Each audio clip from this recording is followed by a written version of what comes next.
ನಮಸ್ಕಾರ, ಗರುಡ ನ್ಯೂಸ್ಗೆ ಸ್ವಾಗತ. ಶಿಡ್ಲಘಟ್ಟ ತಾಲೂಕಿನ ತಲಕಾಯಲಬೆಟ್ಟ ಪ್ರಸಿದ್ಧ ಶ್ರೀ ಲಕ್ಷ್ಮೀ ವೆಂಕಟರಮಣ ರಥೋತ್ಸವ ಹಾಗೂ ರಾಸುಗಳ ಜಾತ್ರೆಯಲ್ಲಿ ಶಿಡ್ಲಘಟ್ಟ ವಿಧಾನಸಭಾ ಕ್ಷೇತ್ರದ ಸಮಾಜ ಸೇವಕರು ಹಾಗೂ ಮೀನಾಕ್ಷಿ ಫೌಂಡೇಶನ್ ಅಧ್ಯಕ್ಷರು ಬಿರಪ್ನಲ್ಲಿ ನರಸಿಂಹಮೂರ್ತಿರವರು ಸರಿಸುಮಾರು 10,000 ಭಕ್ತರಿಗೆ ಅನ್ನ ಸಂತರ್ಪಣೆಯನ್ನು ಆಯೋಜಿಸಿದ್ದರು. ಇನ್ನು ಈ ಸಂದರ್ಭದಲ್ಲಿ ಸಚಿವರಾದ KH ಮುನಿಯಪ್ಪನವರು ಬಂದಿದ್ದು ವಿಶೇಷವಾಗಿತ್ತು. ಹಾಗೂ KH ಮುನಿಯಪ್ಪನವರು ನಮ್ಮ ರಾಜಕೀಯ ಗುರುಗಳು ಎಂದು ತಿಳಿಸಿದ್ದು, ಶಿಡ್ಲಘಟ್ಟ ರಾಜಕೀಯದಲ್ಲಿ ಹೊಸ ತಿರುವು ಎಂದರೆ ತಪ್ಪಾಗಲಾರದು. ನಮ್ಮ ಬಾಂಡಿಂಗು ಅಂತ ಹೇಳಿದ್ರೆ ನಮ್ದು ಈಗ ಆಲ್ಮೋಸ್ಟ್ ಅಲ್ಲೂ ನಮ್ಮ ತಂದೆ ಮತ್ತೆ ಅವರು ಇಬ್ರು ತಾಲೂಕ್ ಬೋರ್ಡ್ ಮೆಂಬರ್ ಒಂದೇ ಸರಿ. ಇವರಿಬ್ರು ಸೇರಿ ಐ ಥಿಂಕ್ 1970s 80s ಅವರಿಬ್ರು ಸೇರಿ ಡೆಲ್ಲಿಗೆ ಹೋಗಿದ್ರು. ನಮಗೆ ಅವ್ರಿಗೆ ತುಂಬಾ ಬಾಂಡಿಂಗ್ ಇದೆ. ನಮ್ಮಪ್ಪ ಮತ್ತೆ ಪುನಃ ಇವರು ತುಂಬಾ ಆತ್ಮೀಯ ಸ್ನೇಹಿತರು. ಈಗ ಕೆಲವೊಂದು ಟೈಮ್ ಅವರ ಮಾರ್ಗದರ್ಶನ ತಗೊಂಡೇ ನಾವು ಮುಂದುವರಿತೀವಿ. ಅವರು ಒಳ್ಳೇದು ಕೆಟ್ಟದ್ದು ನಮಗೆ ಹೇಳ್ತಾರೆ, ಅದರ ಪ್ರಕಾರನೇ ನಾವು ನಡಿತೀವಿ. 2028ಕ್ಕೆ ಚುನಾವಣೆಗೆ ಆಕಾಂಕ್ಷಿ ಅಭ್ಯರ್ಥಿ ಆಗಿರ್ತಾರೆ. ಈಗ KH ಮುನಿಯಪ್ಪನವ್ರನ್ನ ಭೇಟಿ ಆಗಿರೋದು ರಾಜಕೀಯ ವಲಯದಲ್ಲಿ ಭಾರಿ ಚರ್ಚೆಗೆ ಗ್ರಾಸವಾಗ್ತಾ ಇದೆ. ನಮಗೆ ಒಬ್ರು ಹಿರಿಯರು ನಮ್ಮ ತಂದೆ ಸ್ಥಾನದಲ್ಲಿ ಇದ್ದು ನಮಗೆ ಆಶೀರ್ವಾದ ಮಾಡಲಿ ಅಂತ ಅವರು ಆಶೀರ್ವಾದ ತಗೊಂಡು ಮತ್ತೆ ಅವರ ಮಾರ್ಗದರ್ಶನದಲ್ಲಿ ನಾವು ಮುಂದುವರಿತೀವಿ. ಯಾವ ರೀತಿ ಅನ್ನೋದು ನಾವು ತಮಗೆ ತಿಳಿಸ್ತೀವಿ. ಈಗ ಭೇಟಿ ಆಗ್ತಾ ಇರೋದು ಯಾವುದೇ ರಾಜಕೀಯ ವಿಚಾರಗಳಂತೂ ಅಲ್ವಾ ಸರ್? ಈಗ ಭೇಟಿ ಆಗ್ತಾ ಇರೋದು ವಿಶ್ವಾಸ ಮತ್ತೆ ಅವ್ರ ಮಾರ್ಗದರ್ಶನ ಮತ್ತೆ ಅವರು ಅಡ್ವೈಸರ್ಸ್, ಅವ್ರು ಯಾವ ರೀತಿ ನಡಿಬೇಕು, ಯಾವ ರೀತಿ ನಾವು ರಾಜಕೀಯ ಮಾಡಬೇಕು ಅಡ್ವೈಸ್ ಮಾಡ್ತಾರೆ. ಅದ್ರ ಪರವಾಗಿ ನಾವು ಅವ್ರ ಸ್ವಲ್ಪ ಫೀಡ್ಬ್ಯಾಕ್ ಎಲ್ಲ ತಗೊಂಡು ಫಾಲೋ ಮಾಡ್ತೀವಿ. KH ಮುನಿಯಪ್ಪ ಬಗ್ಗೆ ಹೇಳ್ಬೇಕಂದ್ರೆ ಒಂದು ವರ್ಡಲ್ಲಿ ಏನ್ ಹೇಳ್ತೀರಿ ಸರ್? ಸರ್ ಅವ್ರಿಗೆ ನಮಗೆ ರಾಜಕೀಯ ಗುರುಗಳು ಅಂತಾನೆ ಹೇಳ್ಬೋದು. ಐತಿಹಾಸಿಕ ಕರ್ನಾಟಕದ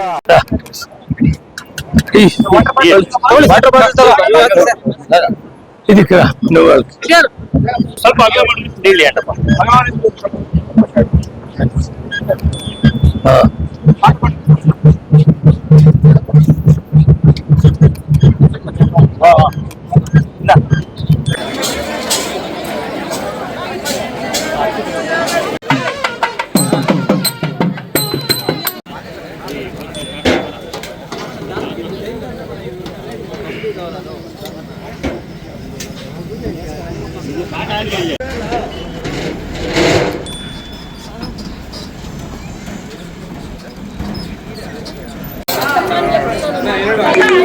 ಜನ ಜಾಸ್ತಿ ಆದ್ರೆ ಬಿಡಕ್ಕಾಗಲ್ಲ.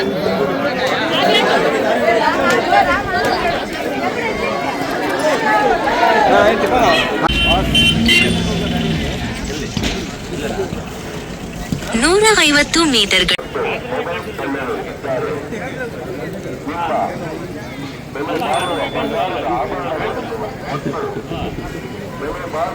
ಯಾರು ಟಿಫನ್ ತಿಂದಿರ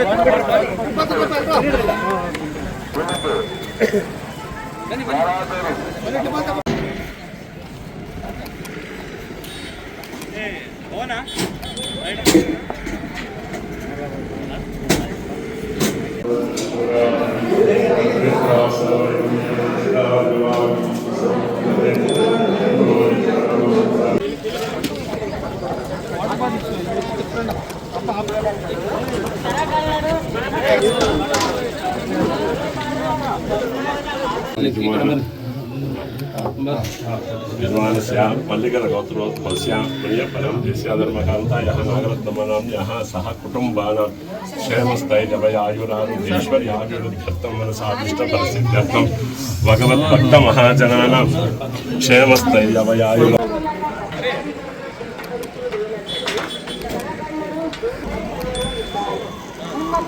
ಟೇಬಲ್ ಇಲ್ಲಿ ಇಟ್ಕೊಂಡ್ಬಿಡೋಣ.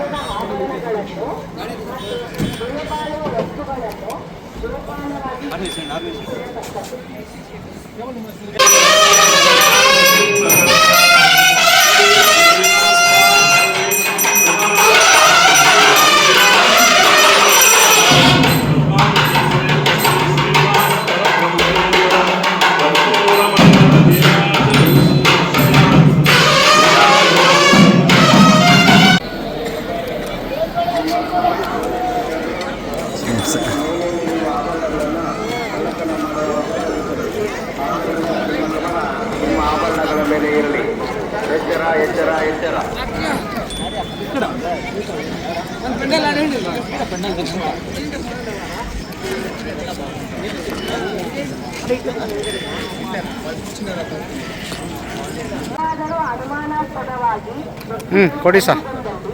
ಹತ್ತಿರದ ಪೊಲೀಸರಿಗೆ ಮಾಹಿತಿ ತಿಳಿಸತಕ್ಕದ್ದು. ನಿಮ್ಮ ವಾಹನಗಳನ್ನು ನಿಗದಿತ ಪಾರ್ಕಿಂಗ್ ಸ್ಥಳದಲ್ಲಿಯೇ ನಿಲ್ಲಿಸಬೇಕು.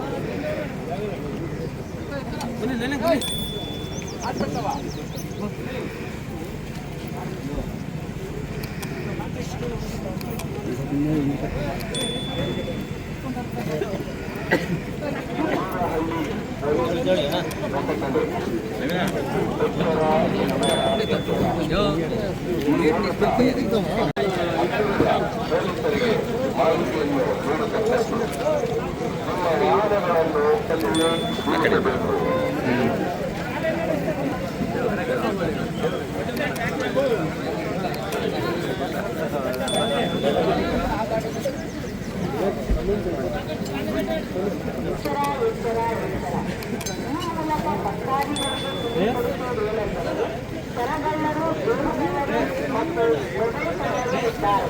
ನಿಮ್ಮ ಬೆಲೆ ಬಾಳುವ